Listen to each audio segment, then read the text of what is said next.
Paixão, cara, amor. Acho que é amor mais do que paixão. Porque é uma coisa que eu me identifiquei muito, né? Desde quando eu comecei, aos 18 anos de idade. Eu me encantei pela aviação, pela navegação, pela logística internacional, pelos termos diferentes em inglês, que era uma coisa nova nos meus ouvidos, que mal falava inglês. E me encantou, me encantou. Bom, eu comecei, por acaso, né, em 1984, eu era atleta, eu jogava futebol, e tive uma contusão grave com 18 para 19 anos. E o meu irmão me arrumou um emprego no aeroporto de Viracopos como boy, né? E eu até perguntei para ele assim, quanto eu vou ganhar? Porque eu já ganhava um dinheirinho jogando bola. Ele falou assim para mim, cala a boca, moleque, você vai ganhar para aprender, tá me enchendo o saco. E a mais pura verdade, né?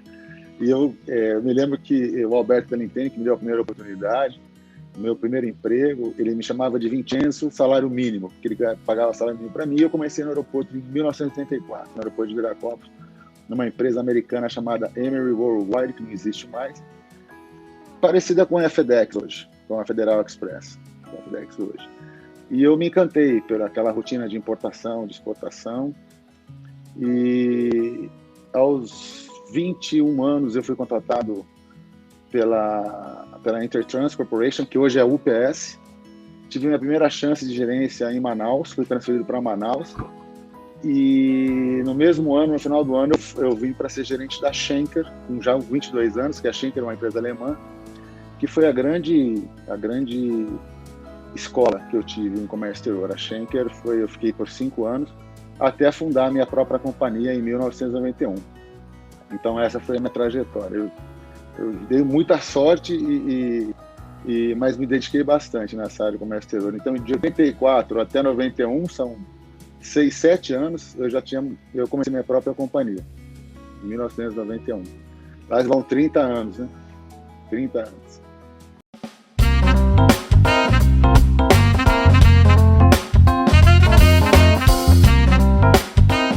Sejam muito bem-vindos a mais um episódio do Carreira Talk Show. Para quem ainda não me conhece, eu sou o Paul Barramondes, estrategista de carreiras e negócios, e você acabou de acompanhar a história do Vincenzo Grippo. Ele é um empreendedor, fundador da iZoom Logistics, e você viu um pouquinho da história dele, e agora a gente vai bater um papo para poder explorar um pouquinho mais dessa incrível história. Mas antes, não se esqueça de se inscrever no canal, ativar as notificações, curtir, comentar e compartilhar com a sua rede de relacionamentos. Isso nos ajuda a cada vez mais a trazer histórias inspiradoras para gerar insights para a sua carreira ou para o seu negócio. Então vamos lá? Vamos bater um papo com o Vincenzo? Que história bacana, né? De você primeiro se apaixonar por uma área, né? E depois você fundar a sua própria empresa. E imagino que os desafios que você não deve ter passado, principalmente nessa formação. Porque uma coisa é você ter toda uma base, uma estrutura de uma corporação para você executar o seu trabalho. Outra coisa é você ir lá com a cara e com a coragem, conhecimento que você tem e adquirindo outros conhecimentos. Como é que foi esse processo para você, Vincenzo, de criação da sua própria empresa e fazer ela evoluir para chegar até onde você chegou? Então, não é uma coisa que eu planejava, assim, a princípio, né? E, de repente, as coisas foram mudando. A Schenker, alguns executivos da Schenker voltaram para a Alemanha, as coisas não estavam caminhando bem. E quando eu vi a melhor solução para mim era montar a minha própria companhia, pela qualidade do serviço, por ter uma área segmentada, que é o despacho aduaneiro também, que era uma área muito marginalizada, até hoje no comércio internacional, né? Mediante ao frete internacional. Então, quando eu penso hoje, eu vejo a loucura, né? Eu lembro que eu montei a empresa com o meu fundo de garantia, né? Eu e mais um montamos a empresa e a batalha, aquela época de inflação terrível, você tinha que aplicar no overnight, no Banco Nacional, que eu lembro, porque a gente tinha tudo contra o Banco Nacional, porque era o banco que manejava o IATA, o pagamento das companhias aéreas, que hoje é o CAS, né? E minha filha tinha acabado de nascer, foi um momento assim, quando eu olho daqui, divino, assim, maravilhoso, mas não foi uma coisa muito planejada, foi uma coisa que aconteceu, uma série de problemas, uma série de pessoas que se movimentaram no tabuleiro, e que a única saída que eu tinha naquela época era eu fazer a minha própria companhia para poder conseguir seguir em frente. Foi exatamente assim que aconteceu. Bacana. Como é que você lidou com a pressão? Porque você trabalhou com duas pressões, né? A primeira pressão de você abrir sua própria empresa, e a segunda pressão que logística é pressão. Ou seja, tem uma empresa que precisa de uma carga, que tem que fazer o desembaraço, às vezes dá canal vermelho, e aí você fica com aquela carga e o cliente precisando. Ou seja, você tem essas duas vertentes, e você teve que assumir isso como dono da empresa, CEO da empresa, e ao mesmo tempo como empreendedor, aprendendo ali a gerir um negócio. Como é que você fez para passar por esses momentos de pressão, que deve ter sido muitos, inclusive até hoje você deve estar trabalhando com pessoas, só que hoje um pouco melhor, né? Hoje é mais tranquilo. Realmente você tocou num ponto forte. A pressão nessa logística internacional, no comércio exterior, é um pouco além da conta. Você tem que equilibrar uma série de situações, porque você está num segmento que você não faz nada com a sua própria estrutura. Você usa uma agência, uma companhia marítima, você usa o navio da companhia marítima, você usa o avião da companhia aérea, você usa o aeroporto, você usa uma Receita Federal. Você tem que administrar sempre tudo isso, né? Você realmente, literalmente, é a salsicha do cachorro-quente. Você está sendo espremido de tudo quanto é lado. Você só não pode espirrar. Você tem que se manter ali preso e equilibrar e resolver a situação. E a gente resiste à pressão trabalhando, né? Fazendo o que é possível, tentando enxergar o que pode dar de certo e errado e evitando certos caminhos que pode te levar a uma demanda maior de um tempo, por exemplo. E você tem sempre que equilibrar entre a companhia aérea, a Receita Federal e o cliente. A companhia aérea, a Receita Federal, a companhia marítima, a Receita Federal e o cliente. Você não tem por onde fugir. Então você tem que eu sempre brinco que no comércio exterior, para você ser rápido, você não pode errar. Se você não errar, você vai ser rápido. Esse é o único caminho. Então é evitar a pressão, porque quando a pressão chega é muito difícil você suportar, mas você tem que se equilibrar, sempre, não tem outra saída. Imagino, é uma pressão absurda, né? E aí eu vou te fazer uma pergunta, que sempre quando eu tenho um empreendedor aqui no Carreira Talk Show, eu costumo perguntar. Eu saí do mundo corporativo há 2 anos atrás, estou empreendendo, então tenho uma empresa, e essa é uma pergunta que eu faço para aprendizado meu, porque existem, por exemplo, principalmente na pandemia, quando eu saí não tinha da organização, não tinha companhia, eu trabalhei na Siemens muito tempo, e depois que eu saí, veio o Covid poucos meses depois. E obviamente você fica na sua cabeça de pensar em desistir por conta da quantidade de coisas que acontecem e você tem que lidar com tudo isso. Já passou pela sua cabeça de falar o seguinte, em algum momento, falar assim, cara, eu não aguento mais, eu vou desistir, ou isso foi uma coisa que para você isso passou longe, não tinha possibilidade de dar errado? Passou longe, cara. Eu não tinha com o que contar, tem que dar certo, vai dar certo, não tem essa possibilidade. Vamos lá fazer o que será, sempre foi essa a minha frase. Então vai ter que dar certo. Eu nunca pensei em desistir, nunca ninguém me perguntou isso, eu nunca tinha pensado nisso, mas eu sinto isso, eu nunca pensei em desistir. Tanto é que aconteceu uma coisa muito, muito engraçada não, até pesada nessa época. A minha empresa Abraservice, que eu fundei em 91, em 2012 eu já tinha filial nos Estados Unidos e recebi uma proposta de um maior operador logístico da Ásia para comprar a minha empresa aqui nos Estados Unidos. E eu fui resistindo, e meu sócio nos Estados Unidos falou, não, vamos vender, vamos capitalizar, vamos realizar isso, a empresa já está bem e tal. E eu, contra a vontade, vendi 51% aqui no Brasil, com mais 66,66% nos Estados Unidos, e passando-se 5 anos, eu tive uma desilusão total, por ter essa formação que eu chamo de fazedor, não de executivo, e a empresa ter entrado logo depois que comprou a minha empresa aqui no Brasil, nos Estados Unidos, mais uma no México, ter entrado no IPO em Hong Kong, eu fiquei totalmente desnorteado, triste, sem vontade, chateado não é o mundo corporativo, não tem nada contra o mundo corporativo, mas não é o meu quintal, né? Não era o meu jeito de trabalhar. E 5 anos depois, em 2018, eu deixei de lado toda a minha porcentagem, tudo, e saí da empresa. Eu larguei mão, para montar de novo a minha empresa, né? E eu montei em 2019, bem no começo da pandemia. Assim, pô, você é louco? Não, tem que ter prazer, tem que ter amor, tem que ter vontade, senão não vai. Senão, pô, você era sócio de uma empresa de IPO, presidente do board, diretor, manager director, salário altíssimo, papapá. Cara, eu tava tomando remédio de depressão. Eu não sei porquê, mas não era como eu queria que fosse, né? E de 18 para cá, de 19 para cá, de janeiro de 19 para cá, eu já abri de novo nos Estados Unidos, abri em Guangzhou, na China. A gente está crescendo bem e eu não tomo mais remédio de depressão, parei de fumar, entendeu? Essa é a alegria, esse é o tesão de fazer as coisas, né? O dinheiro é legal, o dinheiro é muito bacana. A gente sofre muito por causa dele, né? Mas não é tudo, não é tudo. A gente isso que você está falando é muito bacana, porque como tem que executivo, assim, você tem umas limitações. Tem. Você tem umas limitações que às vezes isso te deixa. Isso que você está falando está sendo muito importante, principalmente pelo momento em que eu vim passando. Porque você tem uma limitação da empresa que parece que você é uma roda 200 num carro andando a 40. E você não consegue fazer um processo de transformação. E aí você, na sua empresa, você consegue imprimir a sua velocidade. Então, cara, muito bacana isso que você está trazendo. Não, é perfeito isso que você falou. Essa definição de roda 200 na hora 40 é isso. Você... às vezes me perguntam, né? São 30 anos de empresa, como empresário. Qual que é o segredo? Eu falo, cara,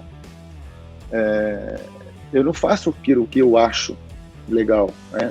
Eu faço aquilo que tem que ser feito, mesmo que me machuque por dentro, às vezes, né? Você tem que respeitar o ser humano o máximo possível. A principal patrimônio é o ser humano, porque todo mundo se encanta com o sistema, com laptop, com iPhone, com tudo, mas todos esses equipamentos, eles são simplesmente algumas coisas que eles só processam dados, né? Eles não fazem nada, eles só processam dados, a gente é que faz, né? Então, qual que é o segredo de dar certo, tal? Deu bem pro pessoal, olha, quando você montar uma empresa, uma coisa que tem que pôr na cabeça, você é o primeiro a pôr dinheiro e o último a tirar. Isso é básico para qualquer um, né? Não pense que você agora é dono da empresa, você tem que ter um salário X, não. Você só vai tirar se tiver dinheiro. E muitas vezes vai faltar, você vai ter que ter o dinheiro que você não tirou para colocar, entendeu? Esse e perseverança e fé e acreditar mais em você, né? Ouvir um pouco o seu interior, ouvir você. A gente sabe, eu acredito que a gente sabe o que tem que ser feito, né? Está dentro da gente, a gente tem esse conhecimento dentro da gente, de alguma maneira. Não estou falando de conhecimentos e nem dizendo para não ter os conhecimentos de faculdade, MBA, blá, blá, blá, blá, blá, mas também aquele conhecimento natural, que algumas pessoas chamam de dom, alguma coisa assim, você acessar isso. Isso é inteligente, né? É isso que eu imagino, às vezes.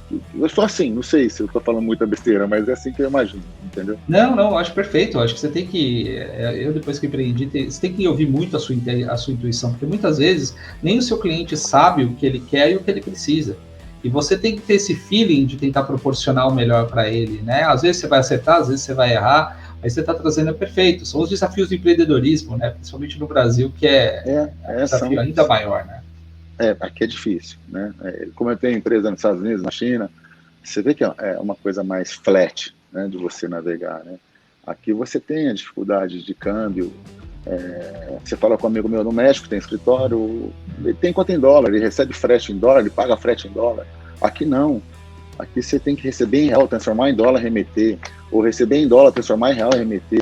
Às vezes nessa brincadeira você perde com a desvalorização, a valorização que está vendo esses dias, os dólares, né? Assim, tudo tem sempre uma dificuldade a mais, mas é o que a gente tem, né? Vamos para frente. Bacana. E Vicenzo, como é que você mantém acesa essa motivação, esse brilho? Você fala com uma paixão, né?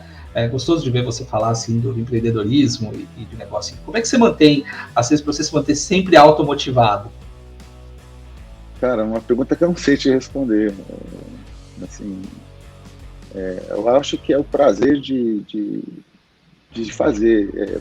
É como eu faço uma relação com o esporte que eu sempre comento, né? É uma diversão, a gente tem que se divertir, né? Às vezes eu demorei muito a entender isso quando eu jogava. Pô, entra lá e se diverte. Pô, mas vocês xingam a gente pra cacete, dura, se errar, vocês querem matar, agora manda me divertir, pô. Isso aqui não é brincadeira, não. É uma brincadeira. O jogo é uma brincadeira. A gente tem que pôr um pouco mais de leveza nas coisas. Você tem uma empresa, no fim do dia, é uma brincadeira. É brincar, né? Você se divertir. É isso que mantém a gente acesa, a gente na briga, a gente na luta. Preciso. Inclusive, eu fiz um post no LinkedIn recentemente com da Raíssa, né, a Padinha, nas Olimpíadas, como ela estava se divertindo em meio a uma pressão absurda e dançando ali TikTok. Exato. Né, eu acho que é isso que precisa, assim. Tá, eu tô no campeonato, mas no final das contas, se eu não me divertir, quem vai, né? Então, se você jogar bola marrento, você precisa parar para prestar atenção. Os melhores jogadores do mundo, você acha que o Neymar joga bola triste? Você acha que o Messi joga bola... O Romário, por exemplo, o Romário joga bola boa, se divertindo. Então, eu acho que a palavra acho que não foi inventada, esse divertir, né? Não foi inventada, mas eu mesmo demorei a entender isso algumas vezes, né? Eu jogava no gol e o cara falava, olha, você já treinou, você jogou, você já... Pum, subiu o túnel, se diverte. Pô, demorei para entender isso. Você troca energia, eu não venho aqui para derrubar nenhum concorrente ou para brigar com os monstros do comércio exterior. Eu venho para fazer o meu melhor, para passar meu dia legal, para que possa aparecer oportunidades, situações novas, segmentos novos, hubs novos, enfrentar os problemas que aparecem no dia a dia, problema de motorista na Alemanha, que agora está nos Estados Unidos, mudar um ponto de consolidação na Europa para a Holanda, para sair desse ponto de estrangulamento, modificar alguma coisa assim, reinventar, refazer cálculos de maneira que você consiga transportar a mesma carga de maneira diferente, para que no final do dia, sabe, isso é se divertir, você se encontrar. Lógico que tem hora que a gente acaba, né, ficando de saco cheio, de tanta pancada que a gente leva. E outra frase que eu sempre ouvia, eu falava assim, ó, a gente tem que se divertir, né? A gente tem que brincar de esconde-esconde, mas ninguém brinca de esconde-esconde e não se esconde. Todo mundo se esconde. Então, se divertir, você tem que fazer as coisas também. Então, é isso que é legal. Assim, é isso que me mantém no páreo, né? Então, quando eu faço uma análise de como eu estava me sentindo nos últimos anos, 2016, 17, 18, como eu me sinto hoje, assim, eu enxergo isso claramente, né? Você está aberto para as coisas, você está aberto para aprender. São, sei lá, de 84 até agora, são 37 anos de comércio exterior, e eu tenho certeza que eu não sei quase nada, né? A gente está disposto a aprender sempre, né? E isso não é um clichê. A gente aprende com qualquer um, sempre, né? Tem que estar aberto. Que bacana. Inclusive, esse é o motivo do Carreira Talk Show. Eu brinco que esse programa é um MBA de graça, porque eu ouvi executivos como você que trazem essa paixão e isso ajuda bastante, isso faz a gente crescer, com certeza, aprender através das pessoas é uma baita de uma técnica. Mas isso é legal. E, Vincenzo, você, com certeza, ao longo desses mais de 30 anos na logística, você deve ter passado por vários desafios. Mas eu comecei com 8, viu? Comecei com 8, deixar claro, para o professor não achar que eu sou... que só fez isso, né? Verdade. Pô, tem 30 anos, quantos anos ele tem? Comecei com 8. Bacana. Mas com certeza você explicou um caso pra gente aqui de uma dificuldade que você teve, né, pessoal. Mas qual foi o desafio profissional que você teve que você falou o seguinte, olha, esse eu fiquei um tempo para poder processar, para saber como sair dele e como é que você superou esse desafio? Então, um desafio que me pegou bastante, que na área internacional, eu tinha que começar a negociar com o mundo, né? Eu tinha que ter agentes, representantes do mundo inteiro. E eu não falava inglês, falava mal alemão, o inglês macarrônico, a gente fala inglês de aduana, né?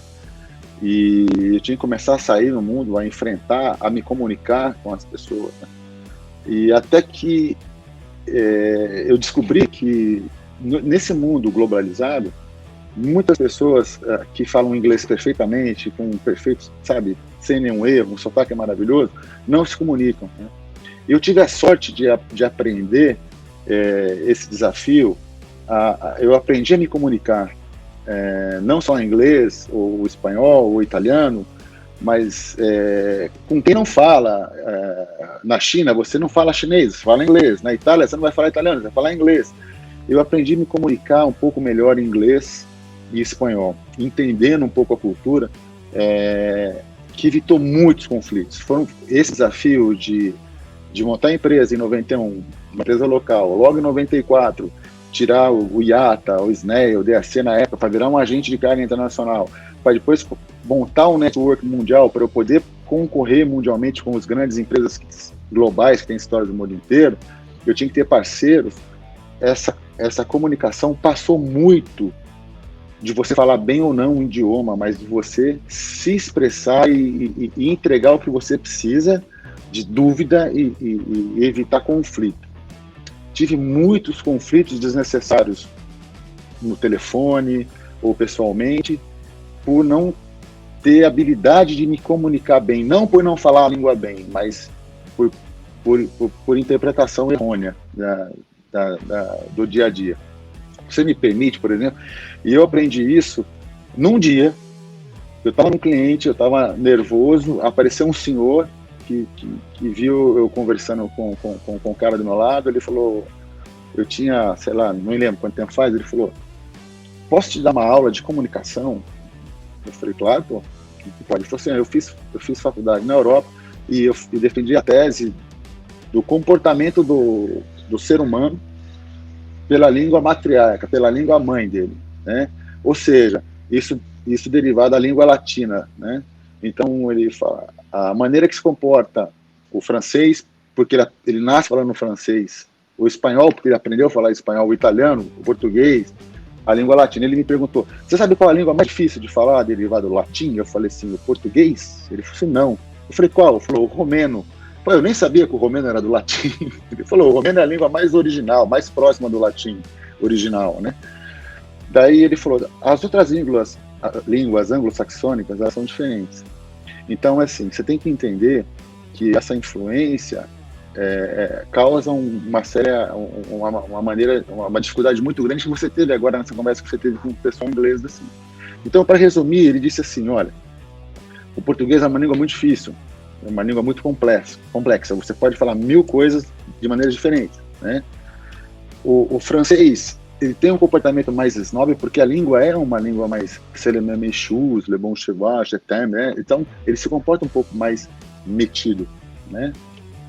O espanhol, o italiano é uma língua matriarca, né? É normal você... eu que sou filho de italiano, eu sei, o italiano aquela gritaria, aquela briga tal, mas vem a mama baixinha, né, gordinha, dá um tapa na cara do filho, ô mama, passa, tem medo, né? O espanhol é uma língua de sofrimento, eles valorizam de sangue, de sentido. Tanto é que tem tanto dramalhão mexicano, a Evita na Argentina até hoje, o Maradona. Isso tem que ser respeitado, né? Você tem que respeitar essa cultura deles, né? Então, você, na língua portuguesa, por exemplo, no Portugal, o português do Brasil, que sofreu várias influências, você tem uma outra dificuldade. Por exemplo, aqui no estado de São Paulo, a gente fala muito mal plural. Eu falo mal plural. É 1 milhão, 3 carros, quanto custa 3 conto? Porque a língua, essa região sofreu uma influência muito grande do italiano, e no italiano não tem S no plural. O italiano, o plural é a letra I ou a letra E. Então você fala um bambino, 2 bambini, uma ragazza, 2 ragazze. Não tem S. Então essa influência a gente copiou. Da mesma maneira que aqui no interior, eu sou de Campinas, Limeira, Ribeirão, Americana, Piracicaba, a gente fala o porta, porquê, porteira, por causa da influência inglesa na construção da rodovia. Os ingleses dominaram essa região. E como você acha que um inglês falava assim, como chama isso? Você falava porta, como que ele falava? Porta. E isso ficou incrustado na gente. E assim, essa variação... Bom, mas em resumo, o que eu quero te dizer é o seguinte, o brasileiro, ele falou, não sabe falar não e não sabe ouvir não, né? Se eu te chamo para jantar, você fala, sabe o que é? O vizinho da minha irmã quebrou o dedinho da unha e tal, pau. E eu vou aceitar essa resposta negativa numa boa. Se você fala assim, vamos jantar, você fala, não.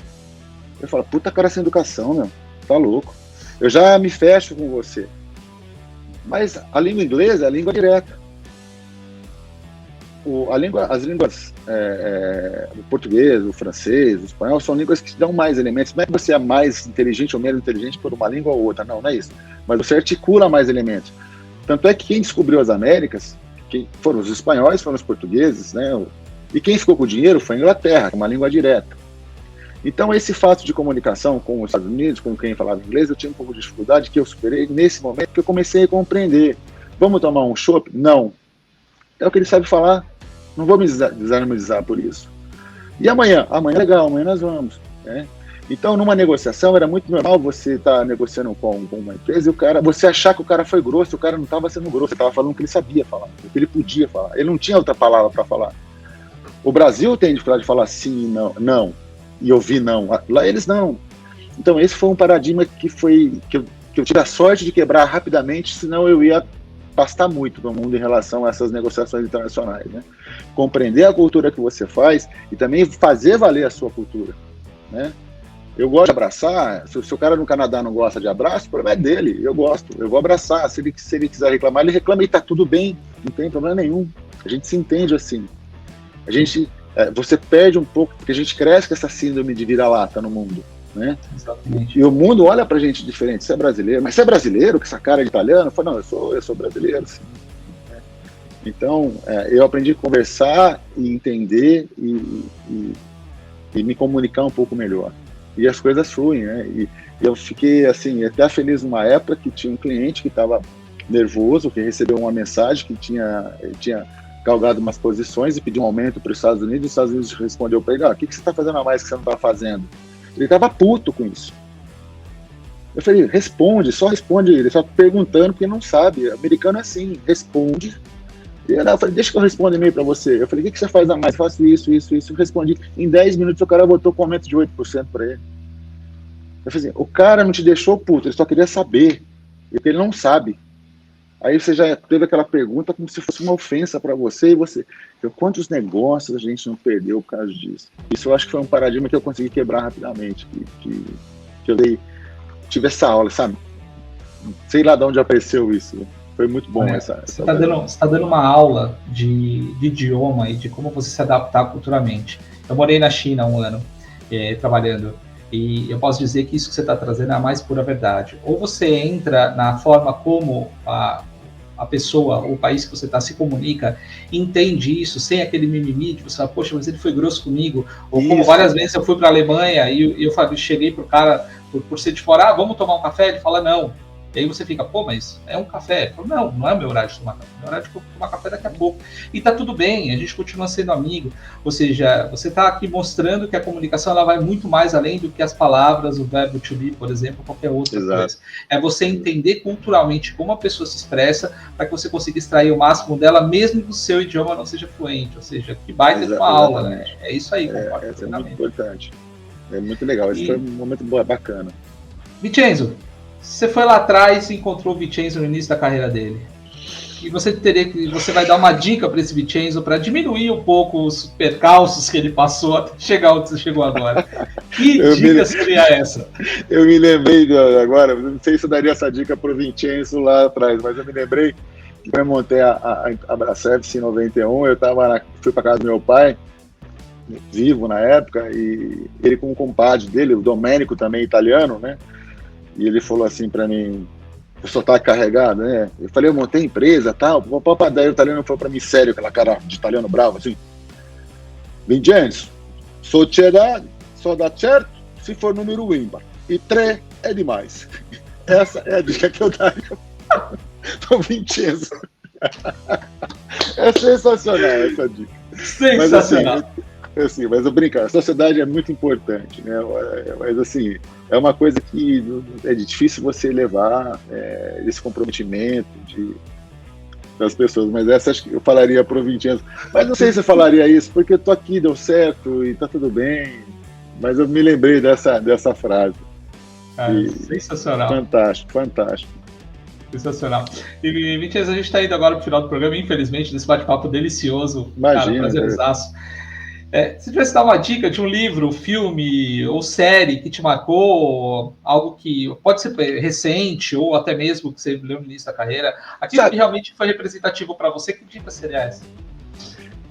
Eu tenho um livro que eu gosto de mencionar, até deixo os meus funcionários olharem também. Esse livro ficou na lista até dos mais vendidos no New York Times 2016, se eu não me engano. É um livro que fala onde você tem que ousar se conhecer, ousar errar, se permitir errar, né? É um livro assim, A Coragem de Ser Imperfeito, chama o livro. É muito bacana. Eu me lembro Brené Brown, exatamente. Esse livro um livro que diz muita coisa, que ele mostra. Cara, eu não quero dar. Como que chama quando a gente conta o spoiler? Eu não quero dar spoiler, então, assim, esse livro é fantástico. Eu recomendo ler. Esse livro. Cara, é um livro de cabeceira meu. A Brené, todos os livros dela são fantásticos. São fantásticos, especialmente, mostra como você, mostrando a vulnerabilidade, ou você mostrando quem realmente você é, na essência, porque somos seres humanos que erramos o tempo todo. E erramos mais que acertamos, né? Daí que vem a experiência. Se a gente só acertasse, não teria experiência, né? No final das contas.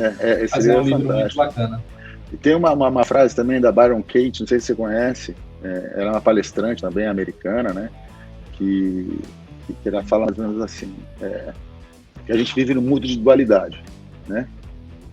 O sim, o não, o dia, a noite, o certo, o errado, dualidade, né? Você só pode ter um alto se você tem um baixo. Você só pode ter a esquerda se você tem a direita, né? Isso é dualidade, né? Então, é o que eu falo para minha equipe. Se você tem um problema, já tem a solução, né? É dualidade, né?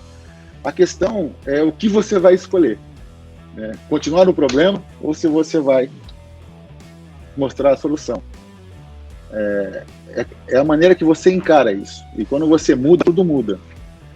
E você vê que legal, que fica um pouco linkado àquele lance de comunicação, né? Também que a gente falou agora um tempinho atrás. Que é da Byron Katie, se eu não me engano. Essa frase. Sensacional, uma baita de uma frase, e eu concordo. Eu tinha um mentor uma vez que falou o seguinte: a vida ela é como um eletrocardiograma, né? Se a vida se tudo está acontecendo de forma linear, você está morto, né? Não tem como você não viver sem altos e baixos, né? Então... É isso mesmo. Isso, Isabela, é a minha idade. Se acordar sem dor, eu tô morto. Pois é. Sensacional. E Jason, muito obrigado pela sua disponibilidade. Que bate-papo delicioso, poder conhecer sua história. Obrigado. Estamos à disposição aqui. Depois vamos trocar uma ideia de logísticas. Bora, vamos sim. Deixa tá bom? Tudo voltando. Quero muito aí tomar um café contigo, conhecer a sua estrutura e ver o que a gente pode aí construir juntos. E obrigado. Obrigado a você que nos acompanha e que está sempre nos dando essa audiência e ouvindo essas histórias incríveis como a do Vin Jason toda semana. Muito obrigado. Até o próximo Carreira Talk Show. Obrigado. Tchau.